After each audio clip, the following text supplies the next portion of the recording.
Hello everyone, I'm bringing a video today looking at some more Irish kit, although what we're actually looking at here, the origins of the bits and pieces we're going to look at are actually quite cosmopolitan, as we will see. What we're looking at are a selection of respirators or gas masks as used by the Irish Defence Forces from the Second World War era, so the emergency as it was known in the Republic, right the way through to the late 1980s, early 1990s. So there are three different respirators, gas masks to have a look at in the video.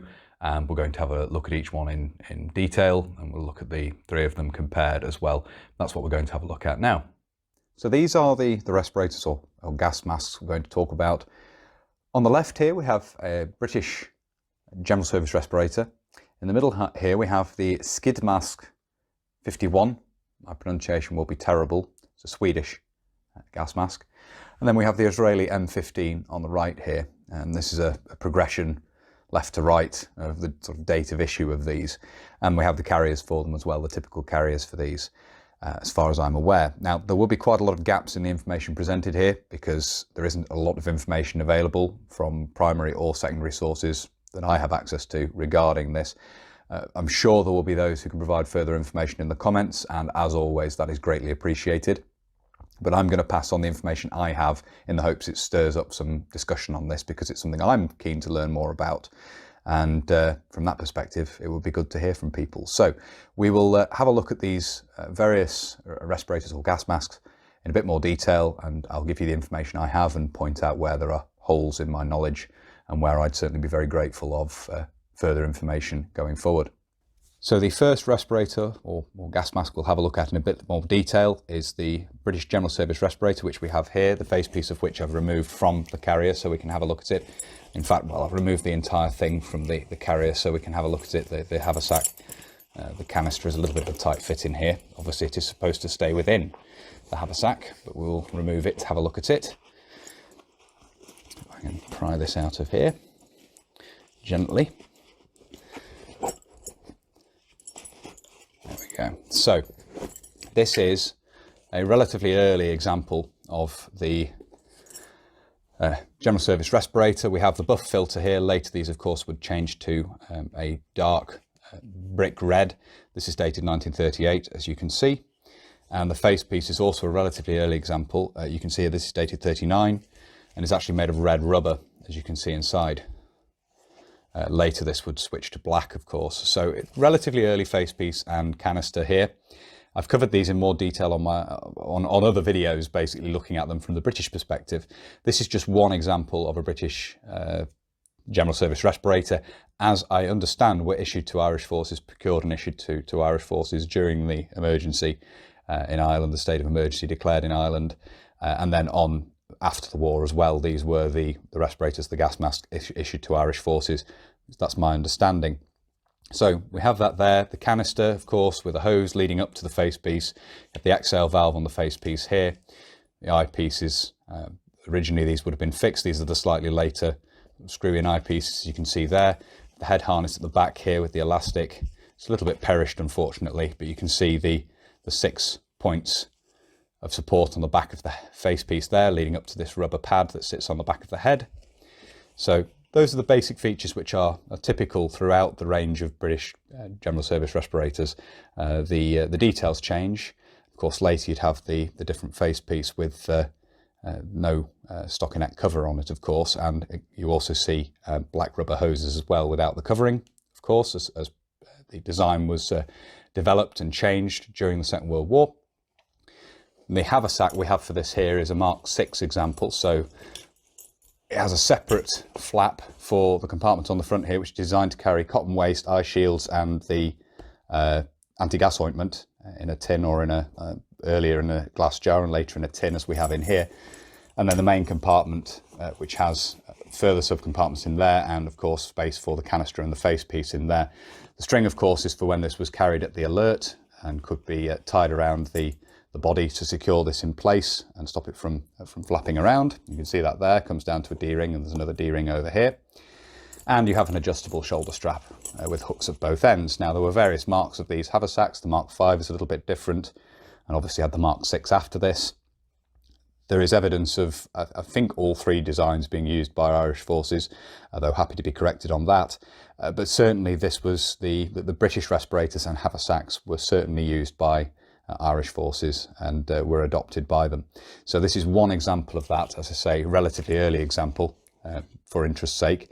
And this is sort of takes us from the Second World War era through to, I believe, the early 1960s, when things were a little bit modernised.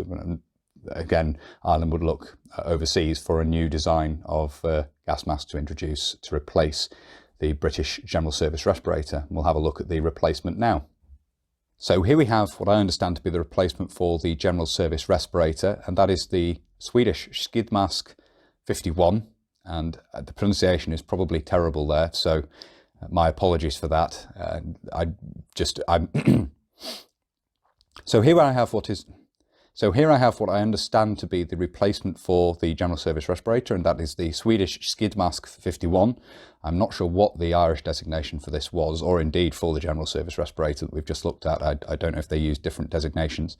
But this is a mask of Swedish origin, and it is a derivative of or a copy effectively of the US M9A1, which was quite a common mask to be copied in Europe at the time. I think the Finns also copied it, and other nations did as well. It's quite a distinctive look with this large nose, if you will, which is obviously the nasal cup. The outside look of the nasal cup causes this sort of nose-shaped protuberance on the front, which makes these masks very distinctive. It's a 60mm thread on the side here, in common with the British light anti-gas respirator. As you can see there, very similar intake valve there on the side. Well, I say this is a one-way valve. When you breathe out, this seals and stops you pushing air back through the canister, back through the filter. The filter has a rubber bung in there, as you can see, to seal that tight. There is also a screw cap that comes with these as well when they aren't fitted to the mask. This particular example is dated, or the exhale valve is dated here, 62. I think the face piece is also stamped somewhere as well. Yes, here we go on the side. That's dated 63, so obviously different components, different dates. The eyepieces, as you can see, are this distinctive shape, which is in common with the M9A1. That's a feature that was carried across, as you can see there, and clipped into place on the outside of the rubber, or grip into place, as you can see on the outside of the rubber there with the metal rims. And the head harness is again elasticated with a central rear piece that sits on the back of the head and adjusted in with buckles around the periphery in a similar manner. As you can see, this is again a 6-point harness, but you also have another strap which goes around the back of the neck and actually hooks in place, which you can see here. So you have that feature there as well. And you can see how these are riveted through the rubber on the outside edge of the mask. There are mounting points for all of these. And interestingly, on these two at the sides, you actually have a rubber sort of reinforcement or keeper over the strap there, as you can see, moulded in. You can see those there. If we look inside here, you can see details of the oral nasal cup in there and the exhale valve down in front there. You can see that quite clearly down in there. Now, as you can see, this is a 60s dated mask. I believe these were introduced into Irish service at some point in the 1960s, and they would be used through into the 1980s. There is certainly a photograph out there of a man in training, I think Observer Corps, if I remember correctly, wearing one of these with NBC clothing as well. The Irish did develop and issue NBC clothing, I believe, very similar to the charcoal suits used by the British forces as well. So very similar in that regard. What was issued in terms of NBC clothing during the Cold War, though very limited use was made of it. There are certainly some instances of troops on UN deployments being provided with NBC clothing, particularly those deployed near the Gulf during the Gulf War, the Iran-Iraq War, what's now known as the Iran-Iraq War, but commonly referred to as the Gulf War at the time. So just something to note here. This is the mask that would have been issued around that time. Moving into the 80s, of course, we have the M15, which we're going to look at in just a moment. One thing to note here is the carrier for this is still it's a Mark 6 haversack in this instance. As you can see, we have the two compartments on this side under their own flap, the same setup of shoulder strap and everything. This one, probably not for military purposes, but it has had the central divider which would give you space for the canister and the face piece of the general service respirator. That's been cut, as you can see. I do have another example of one of these where it's actually been removed more neatly. But this allows you to carry one larger item inside, and this will of course allow you to carry the skid mask. Oops, we've lost a light. Let's see if I can sort that out. Frustrating. And this will of course allow you to carry the mask with canister fitted inside quite comfortably. And this is an expedient that the British would use when issuing the S6 as well. In early days when there weren't enough haversacks to go around, these early Second War era haversacks designed for the general service respirator were repurposed. And with that divider split, you can easily carry a mask this sort of size and this configuration within. And that was certainly done by the Irish. You see these in the 1970s, carried on the hip by troops patrolling the border. And from my understanding, this is the mask that would have been carried within them. And as I say, throughout that period, from the 1960s through to probably mid-1960s, late 1960s, don't have a date. So if anyone does have a date, I'd be interested to know. But certainly through into the 1980s, when it's clear the M15 came into service. And we'll have a look at the M15 and the carrier that was shown with it earlier in a bit more detail now. So here we have the Israeli M15. One thing to note with this is the similar shape of the eyepieces to those we were just looking at, but otherwise it's quite a different mask in many respects. You have a voice diaphragm in the front here, which is supposed to help amplify the voice when the mask is worn. The exhale valve is down the bottom here, as you can see, which is advantageous in that any moisture and so forth should, in theory, be pushed out through the exhale valve. So that's quite a neat element of the design, is that that's down here.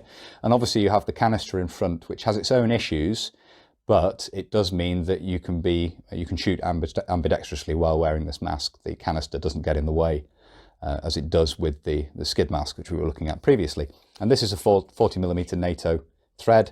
These masks are very popular with people who are preppers, who like to have sort of respirator and so forth in case of dire need, and certainly the M15, the Israeli mask, is a popular choice in that regard, so they fetch quite a premium on the surplus market. This did come out of Ireland, so I do believe it is an Irish issue example. Obviously most of these aren't Irish issue that you see on the market, they're Israeli issue, but this I believe is an Irish issue example. The canister, as I say, is a 40mm thread. This would originally have had a seal across here with a sticker, which is long gone. All the Israeli ones you'll see have Hebrew script, and the export examples have the warning regarding removing the sticker in English rather than in Hebrew. So I'd like to find a filter that's still sealed with an English label on it, but the vast majority you see out there, or certainly all the ones I've seen, have a sticker with Hebrew writing on it rather than in English. So that's slightly unfortunate, but I'll find one at some point. You also have what I believe to be a drinking system tube here. So this would be unscrewed and you could attach the tube for a drinking system, and we'll have a look at the inside, the corresponding inside straw for that in a moment. You have a rubber harness in this case. As you can see, the harness is made entirely of rubber, which some people consider better from a decontamination point of view. Obviously, if you're wearing NBC suit, in theory, the harness of a respirator would be underneath the hood anyway. But nevertheless, in this case, the harness itself made of a piece of cut rubber, and then you have sort of serrations on the straps here so that they grip in these buckles here, as you can see. So you just pull those through there and it sort of ratchets up, and then it won't pull back through because of those the sort of serrations on the rubber there, as you can see. Again, if we look at this, as is fairly typical, you have two straps each side. You have the one strap at the front here rather than two, so it's actually a 5-point harness rather than 6, which is, again, fairly typical for various different designs of gas masks, nothing particularly different there. If we look inside again, you have the oral nasal cup there, as you can see. You have a little drain slot in the bottom here to allow sweat and so forth for the chin cup, and obviously the rest of the gas mask to hopefully drain down there and make its way to the exhale valve. And then you can see the corresponding straw for that drinking system tube in there. So you can get that into your mouth by rotating that and manipulating it round. You also have a fitting here, I believe, for optical inserts. So if you take prescription glasses, I believe that's what this boss here is for. But I'm not an expert on Israeli gas masks by any means. But that's my understanding of what that is for there. You have various stamps and so forth on here of the different components. You can see an example in there, this typical style of stamp. If we have a look on the facepiece itself, we have a date here of 84.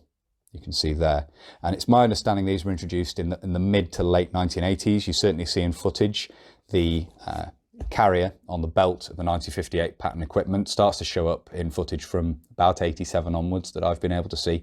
It may well be a little bit earlier than that, but that's certainly when I've sort of seen these come into use from the primary sources I'm using.